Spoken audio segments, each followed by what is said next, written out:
Classes for tomorrow are canceled.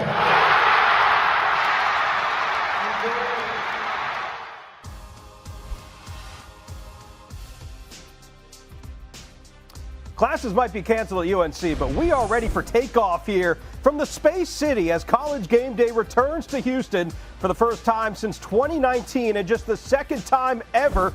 Big reason why has been the Houston Cougars head coach Kelvin Sampson. I mean, he has had this program on a rocket ship pointed towards the moon for the better part of the last decade. But last year in the Big 12 title game, the Iowa State Cyclones unleashed a meteor shower and downed the Cougars by 28 points. Tonight is the first time that they will meet once again. Welcome to Countdown to Game Day, covered by State Farm. He is Luke Hancock. He has made it to a Final Four once, and he won the whole thing. Houston has made it to the Final Four 6 times, and they have never won it. So I don't get what the tough part is there, Luke. I mean, 6 times. What is it, 7th time the charm? The biggest. Not everybody's like UConn. I see your sweatshirt there, but it's tough, man. It's tough to win those chips. Yeah, no, it is. No question. But in all seriousness, when Houston was in the American, Luke, it felt like we could use the excuse of the conference that they were playing in as a byproduct of some of the success that they were having, right?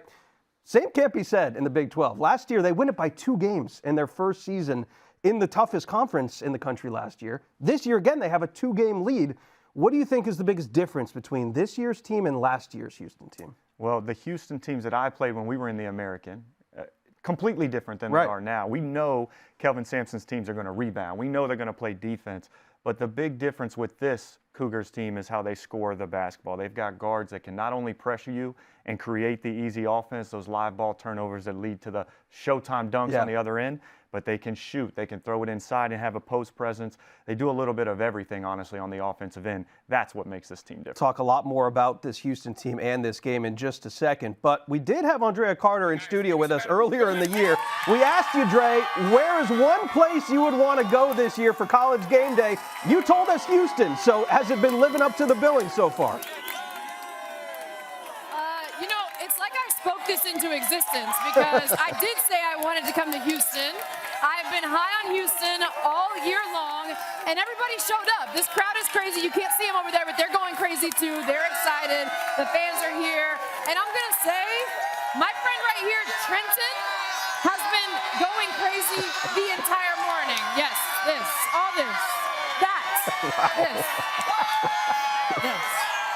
Andraya, both these teams enjoying a level of continuity that not many teams have. I want to know, is there an extra revenge factor, a little extra something after Iowa State beat Houston by 28 in the Big 12 title last year? Possibly, but I was talking to Kelvin Sampson, and they talked about turning the page from last season and how they're really good at getting to the next season. And this season's team is so balanced offensively. You have everything that you can expect from a Houston team in terms of defense and in terms of rebounding. I think this team is so focused on this season and the success that they've had. I don't think they're worried about last season at all, if I'm being completely honest with you. Right, an amazing atmosphere so far there this morning. We'll let you get back to work. Looking forward to seeing you on College Game Day. Yeah, you got a great crowd there. All right, so yeah, incredible atmosphere there in the Fertitta Center, which, like you said, it hasn't always been like this. This is a recent kind of development here. So a lot of excitement there in Houston. Again, we're going to get to that in just a second. But it's one of the best times of year, I think, in college basketball this year. You have teams that are looking to make a run deep into March. You also have teams that are kind of hitting the panic button for a variety of different reasons. So what we decided to do here on Countdown to Game Day this morning is Luke and I are going to tell you to which degree you should be hitting the panic meter on your respective teams. And I'll get us started here, Luke, with Kansas. Kansas, back-to-back years picked as preseason number 1. Back-to-back years with disappointing results. And I'm going to say that the panic reading should be right at the moderate level. Moderate panic, kind of right in the middle there, because if I'm a Kansas fan, I still feel pretty good that we have something nobody else in the country has. And that's Bill Self as our head coach, right? I mean, that's got to mean something. So I'm not going full-blown panic, but I'm wondering if this is a trend that we're starting to see, because this is 2 of the worst seasons that Bill Self has had at Kansas. And we think about Kansas and all of the success that they've had, the championship a couple of years ago. Kansas could not wait to get out of the state of Utah. I mean, they did not even lead in one of those games against Utah or BYU. And I think Kansas fans are already kind of looking ahead to next season a little bit, Luke, with Darren Peterson coming in. He's going to be one of the highest prospects in the country that'll be making an impact at the collegiate level next year. But yeah, if I'm Kansas, I'm somewhere in the middle right now. Well, the only reason I would be somewhere in the middle is because of Bill Self. Right. In Bill Self, we trust. And when you talk about having a bad season, they're tied for 6th. I mean, this is just a victim of your success to some degree. Yeah. But nobody needs a game where you're a 16-point favorite like Kansas does right now. I'll tell you this, I've never heard a coach just say, hey, after that butt kicking against BYU, we just need to regroup. We need to get away from each other. Right. That doesn't give me a lot of confidence. No, especially this time of year when you're trying to, you should be cohesive in a unit. All right, next up, Alabama. Now, Alabama losing 2 straight. It's their first time they've lost back-to-back games all season, but they're still a dynamic team. Where's the panic meter? I'm mild, right? Okay. We just had these guys in a number 1 versus number 2 matchup.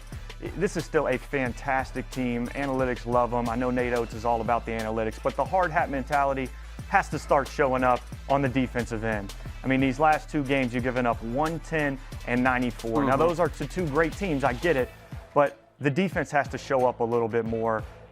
Mild panic really has more to do with the gauntlet that is ahead of them. I mean, think about this, Sam.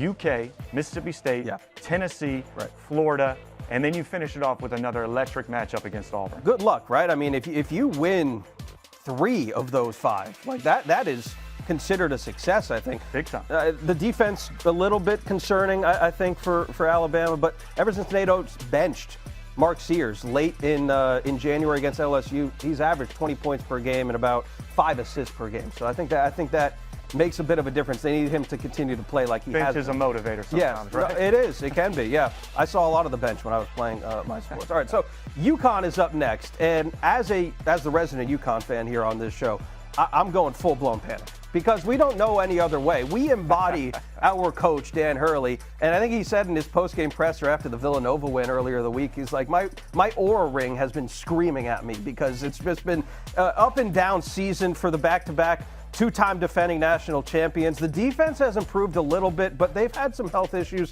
Getting Liam McNeely back has been a bonus, but you can't go and lose to a 1-12 Seton Hall team on the road. Now, Dan Hurley has had a lot of trouble playing against his former team, but man, I don't know what to make of this team, Luke. Can you give me some reason to not be full-blown panic, or are you right at that kind of level too? I am full-blown panic, but in Liam McNeely, you got to have a guy step up and be elite every single night. It's about how UConn can handle the pressure. Sure. I don't think that sets up well for this next game. Obviously, in the Garden against Rick Pitino, the pressure is going to be all out.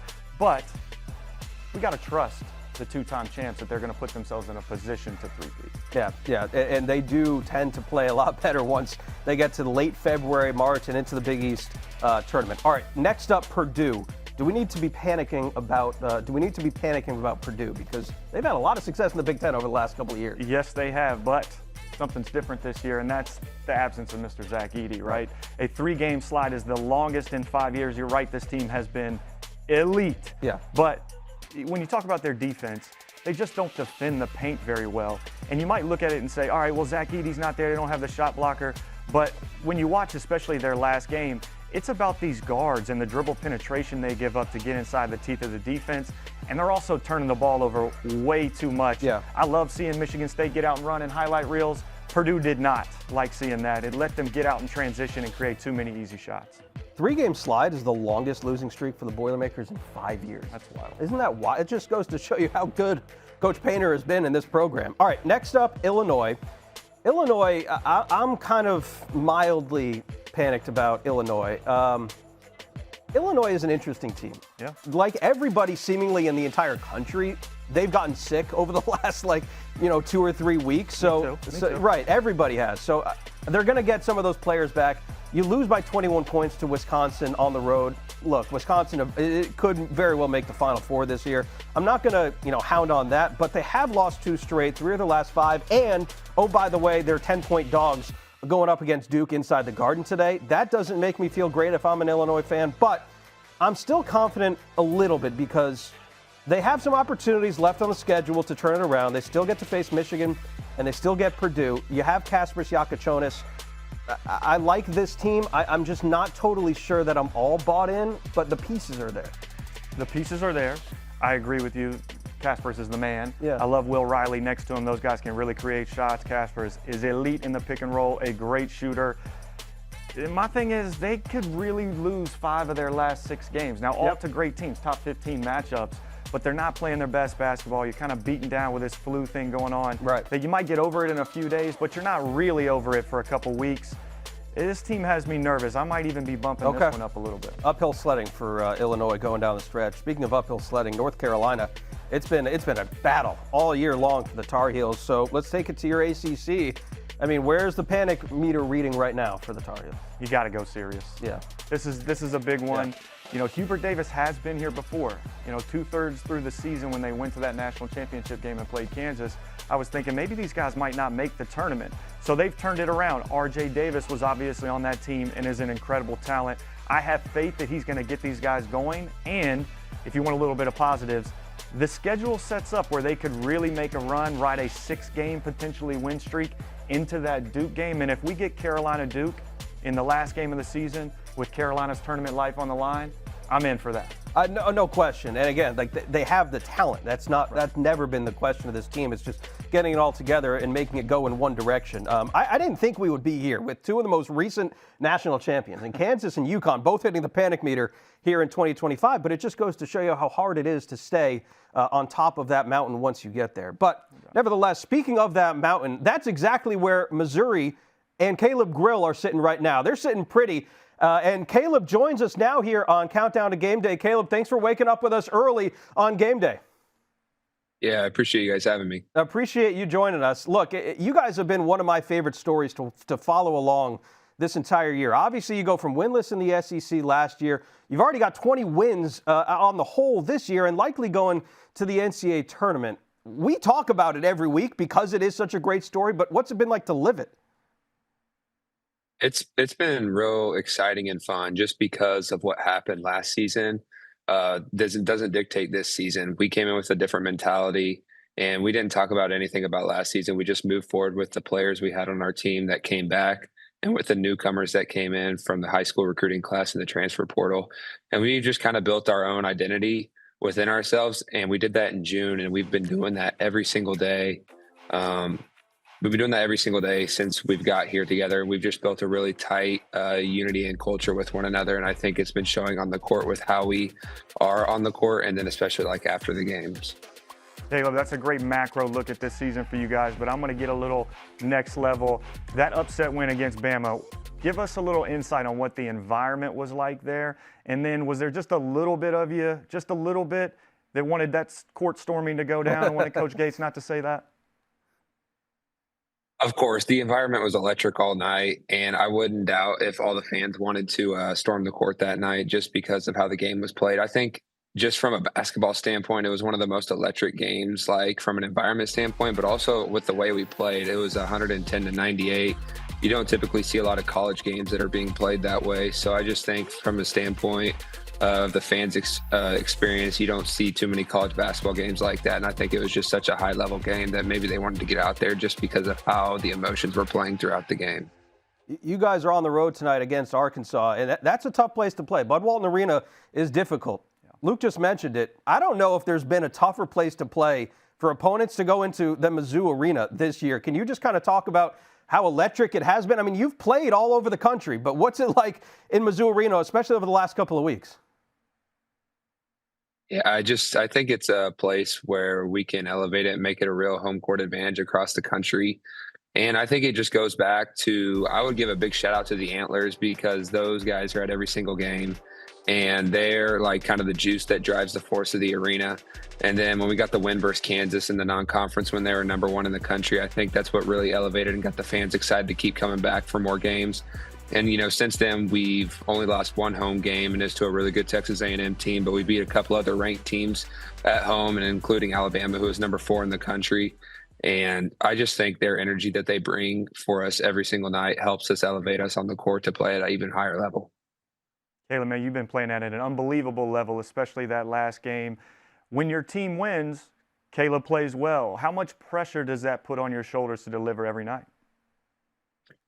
I don't think there's any pressure, especially with scoring, because that's not who I am, like, as a player. I think the biggest thing I can do to impact a team is by making winning plays, and that's what I'm gonna go out there and do every night.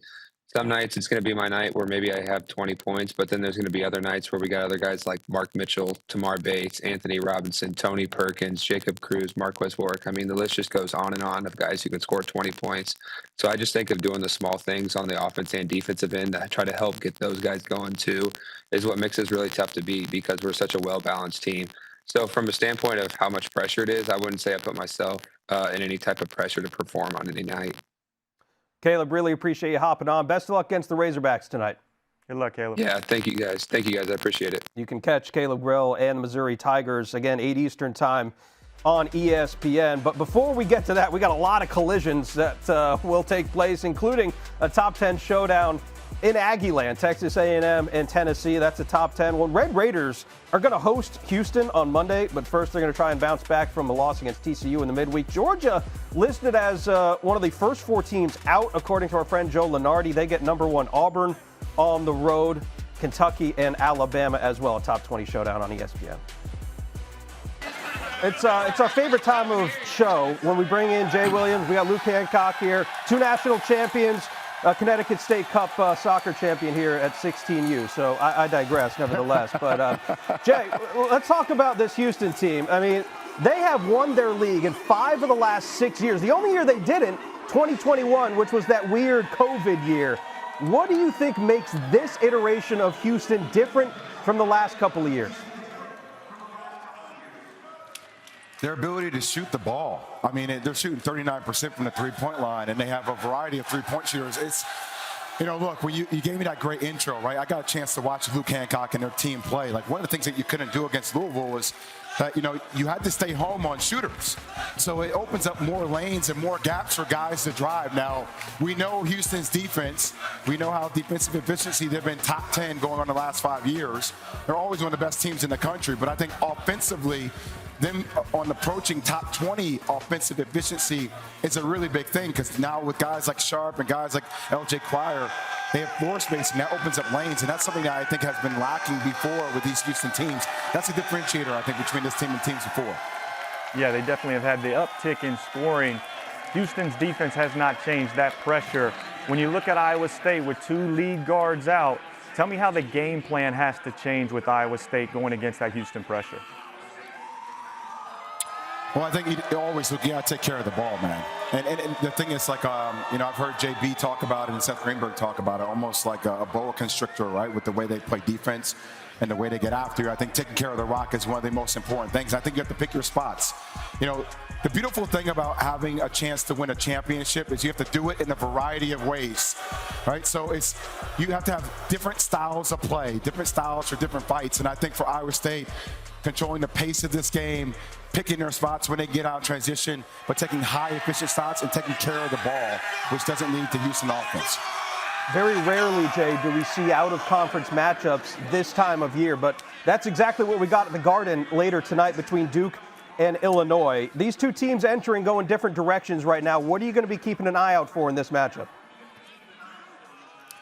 Well, like I've always called Madison Square Garden, I call that Cameron Indoor Stadium North. It feels like anytime Duke plays, and whether that's the Meadowlands or, you know, where the Celtics play, there's a lot of Duke fans that are going to be there. So I think there's a comfort level with Duke at Madison Square Garden. I also look forward to see how Cooper Flagg handles being in those bright lights. I mean, he's always been in the bright lights, but the Garden has felt different over the last couple of years with the success that the Knicks have had. And you talk about the way Duke is playing, I really do think them and Auburn, along with Houston's in that category too, just some of the most dominant teams we have in college basketball, mostly due to the size and the length they have on the defensive end. I think it's going to be a challenge for Illinois, considering Illinois has some struggles, but just being able to get into those gaps because Duke is so long, they just gobble you up. And obviously when Tyrese Proctor is able to shoot the ball the way he is, and guys like James, the perimeter defenders that they have, I think Duke is positioned to win a national championship. I can speak to a matchup in terms of just being in the big moment, but I can't speak to being one of those players where you're chasing that first round money, where your draft stock is really high and you're going up against a guy who's playing that same position. So I got to ask you, if you're looking at Concanipple and you're looking at Kasparis, you're looking at Cooper Flagg, those guys being matched up a ton in this game. What kind of extra edge does that give that you're watching draft boards the same way they are?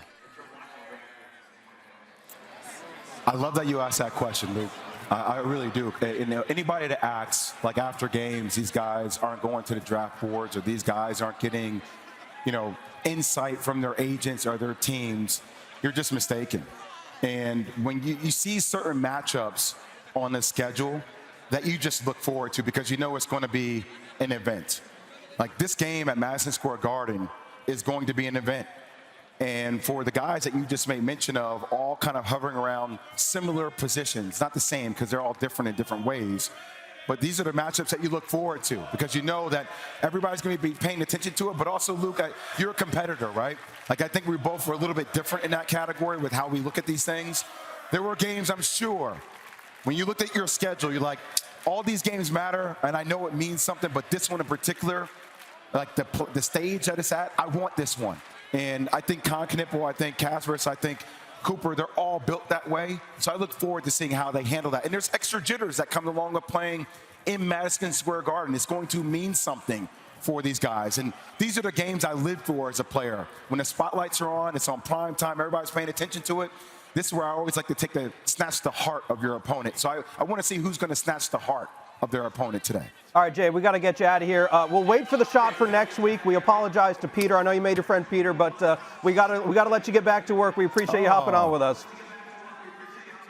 All right, you got it, man. Thanks, guys. Come on, Pete, take the shot anyway. Come on, corner pass, make it pass. Here we go. Come on, Pete, ready? One, no, right there, Pete, stay there, stay there, stay there. Come on, stay in the groove. Press the ball in the pocket, catch, shoot. Knock it down, Pete. Knock it down, Pete. Pete, that's a pass in the shot.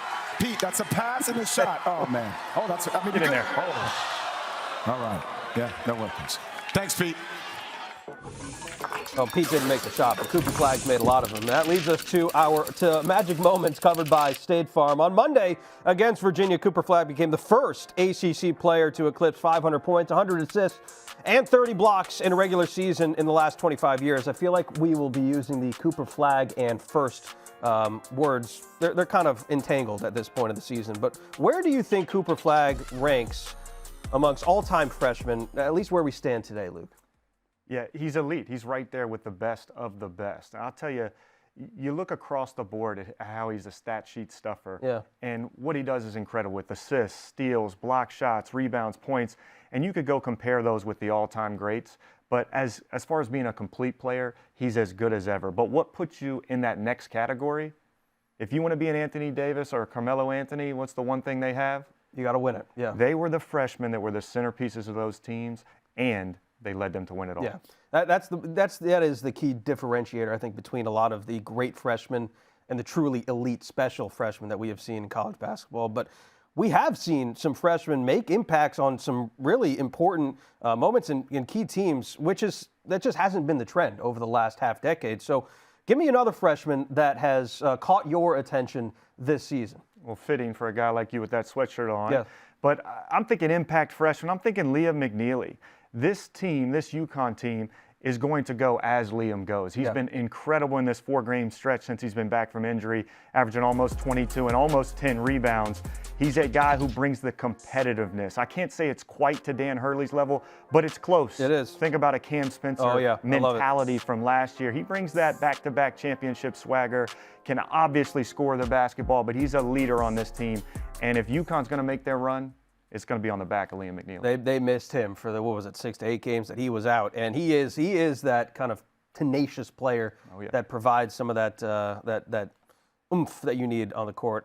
Derek Queen, I think, is another one that just kind of gets lost in the shuffle. 6'10", essentially like a point guard at Maryland. He can run that offense for Coach Willard. It's been fun to watch him. And by the way, Derek Queen, Liam McNeely, Asa Newell, Cooper Flagg, they all played on the same high school team, Montverde Academy in Florida. Kevin Willard said that Derek Queen is the best player that he has ever coached, which is high praise for a guy that's been doing it for quite a while. In a lot of ways, a lot of the same ways I think that Cooper Flagg runs their offense at Duke, Derek Queen does a lot of the same things as well. Maybe a bit of a bigger body, but he is a little bit older, and I think that's why maybe he gets overlooked at times. But that was today's Magic Moment covered by State Farm. There's a lot of uber talented first-year players out there, no question about it. But like we said, Cooper Flagg is just a little bit in a tier above everyone else.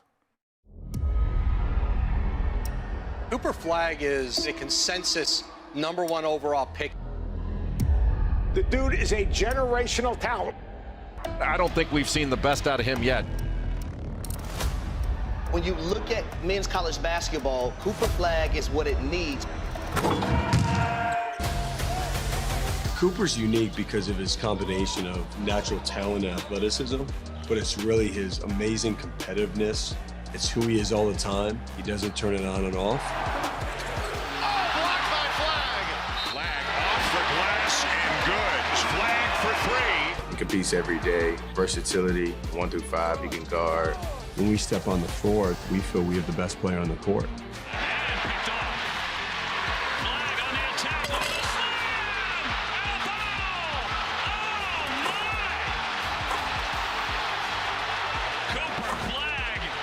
Sensational slam. He does a bit of everything, rebounds, can score the ball when he needs to. His feel for the game, his feel for understanding what's required to win. Cooper's going to step up and do it. He just has everything. Handles the ball like a guard and operate like a big guy. Versatility personified. Cooper Flagg, 42 points here in this game. A new ACC freshman record. And this is just an incredible group of guys. I'm just having so much fun out here and winning games with them. Just about 3 weeks to go until Selection Sunday. And Luke, a couple of teams have kind of separated themselves from the pack, namely Duke and Auburn. We know that doesn't always translate to success come March. So that got us thinking maybe we should do an NCAA tournament draft here on Countdown to Game Day. We're going to do 8 teams. 4 teams each, and because I'm such a gentleman, Luke, I'll let you go first here on Countdown to Game Day. So who is your #1 pick on teams that you think can win it all in March? You're a good man. I will take one of those top 2 teams there. Yeah. I'm going to go with Duke in my first spot. I think they're doing it different than any other team right now, especially any top team. Of the top 10 teams in the country, 6 freshman starters, 3 of those are for Duke. I think they have the most talented player in the country, most complete player in Cooper Flagg. They've answered the bell all season long, but especially in the ACC run here. They are 2nd in offense, 4th in defense, long, athletic, and with so many freshmen, I think they got another step to take with this team. That was one of the biggest things coming into the year was like, we just don't know what we don't know. Like they were going to start 3 freshmen, and that hasn't been a recipe for success over the last couple of years. But for Duke and John Shire, it certainly has been. Elite 8 last year. I think the expectation probably is at least make it to the Final Four this year. Most years for Duke. Right. That's gonna be the yeah, no doubt. All right. Well, you took Duke, so I'm gonna take Auburn with my first pick. And again, it's an easy top 2, isn't it? Right. I mean, again, we just said it doesn't always translate to success, but these 2 teams have just kind of been a different level. And I think Auburn, Bruce Pearl's team, they're trending towards having one of the best NCAA tournament resumes that we've seen in the modern game. We haven't really dabbled into the quad 1, quad 2 victories here on the nerding out on Countdown to Game Day, but all you have to know is Auburn has beaten the best teams in the country an awful lot. They have 14 quad 1 wins against top tier teams. The next closest is 8. That's 6 more than anybody else in the country. It just goes to speak to how great Auburn is and how great the SEC is this year, I think. Yeah, they could lose a couple games and still be the #1 team in the country. And what I love about them, especially when you're talking about the tournament, is they can win in different ways, right? They beat Alabama 94-85 on the road. They come back to Arkansas and they win more of a slugfest 67-60. Those type of teams go far. It's the depth. It's the depth. All right, #2 pick for you, Luke. Who can win it all? I'm going to go with Florida. Oh, We're going to stick with the SEC here. Right. Tell me what. Only 3 losses this season, so their body of work is phenomenal. They're flawless outside of those 3 losses against really good teams. I think Walter Clayton Jr. is playing like an All-American, and then the other guys in the backcourt are elite. Elijah Martin, Will Richard, getting healthier in that front court. 4th in the country, 3-point field goal percentage defense. That means they really get after you on the perimeter, force you to drive the basketball into those trees, and they are elite at getting the offensive rebounds, those second chance opportunities. Any word on Condon? I know he's been out. Like, they got to get him back. He's a big dude in there. Yeah, they need health in that front court, right? Mike Condon, it's just, they got to answer some questions there. But they're still big, they're still physical, they play hard. A team that can really get up and down, and elite guards go far in March. I like that pick a lot. All right, here's where we're going to go a little bit out of the radar, off the radar. I'm going to go Wisconsin here. Yeah. The Big Ten has been, I think, a bit of an underrated league this year, and Wisconsin, I think, is the best team in the country that nobody's talked about this year. This is not your dad's Wisconsin team. No. Greg Gard's team, they get up and down the floor with the best of them, one of the fastest offenses and most efficient offenses in the country this year. John Tonji, transfer from Missouri, he wasn't even ranked, I think, in like the top 200 transfers. Like nobody had any belief that he was going to do what he's doing, but he's a first-team All-American this year. 30-plus points in each of the last 2 games. He's playing on a different level, and this Wisconsin team, they also defend as well as play offense. I like Wisconsin a lot here, so I'm going Auburn, Wisconsin. Let's move on to number 3 for you here, Luke. What do we got? I'm going to go with St. John's. Yes, you can call me the Johnnies. I'm fine with that. Yes. But I love this St. John's team, the way they play defense. Since 2012, only 2 teams have made the Final Four shooting less than 33.1% from 3. It gives me pause. I know about those 2 teams. Those are Louisville, 2012, and our team in 2013. Rick coached both those teams, obviously. If defense wins championships, this St. John's team can absolutely lock you up. Guards are dynamic, athletic, and they can really get up and down. You still made some threes, though, on those teams. Like, you got to be able to shoot a little bit, I'm right? looking at my teammates like, where are you guys, man? Come on. All right. So that's your 3rd pick. All right, for me, I'm going to go, again, a little bit off the radar. Clemson Tigers, I don't the know ACC. if it's so far off the radar. I know the ACC's down, but I think it is for some people because, like you just said, just because the ACC is having a down year, that doesn't mean they don't have championship caliber teams in it. We all saw them, hang on to beat Duke at home a couple of weeks ago, but let's not forget, this is a team that went to the Elite Eight last year, and Brad Brownell has brought back a veteran-led team and a team that makes a lot of shots. They play great offense. I wouldn't want to be a team to see Clemson pop up on my side of the bracket in March. Yeah, absolutely not. How many teams in the country have beat Duke, right, Kentucky, and North Carolina? Right. Just that one. That one. They got size in the middle. Chase Hunter is a great veteran lead guard. They shoot it well. Versatility with those bigs, I think, is one of the best pieces for Clemson. All right. Last and final pick here in the NCAA tournament draft here, Luke. What do you got? I'm going to go Texas A&M. Okay. I really like this team for their defense, 5th best defense in the country, but they do a lot of good things. And you may look at them and think, man, but they can't shoot. Well, how do you combat that? It's those offensive rebounds. They are the best offensive rebounding team in the country. They can win at home. They can win away. They can win at neutral sites against elite teams. And again, if we're talking about great guards, Zerk Phelps, Wade Taylor, those guys can get it done. Sometimes their best offense is just get the ball up there and let's go get it. Right. I mean, exactly that's right. I like Texas A&M too. I wore this for a reason today. Luke. We're going with my UConn Huskies. You said you were reaching with Clemson. This one might be the reach. I think so too. And UConn fans, look, this is not the same team. It just isn't. There's a lot of ups and downs this season. But when Danny Hurley gets to March, I mean, they have beat every single team in the NCAA tournament the last 2 years by double digits. Six straight last year, 6 straight the year before. I don't want to see UConn. If I'm not a UConn fan, I don't want to see this team in March because you never know what they can get going. Liam McNeely coming back from that injury. Point guard issues give me a little bit of concern, but this is what I'm going with. My 4: Auburn, Wisconsin, Clemson, and UConn. Luke, you went with Duke, Florida, St. John's, Texas A&M. So you guys in the YouTube chat, let us know how we did. Let us know what you think of our NCAA tournament picks and who you think might win it all this year. We're out of time. That's going to do it for us here on Countdown to Game Day. Thank you so much for watching Countdown to Game Day, covered by State Farm. We'll see you next week.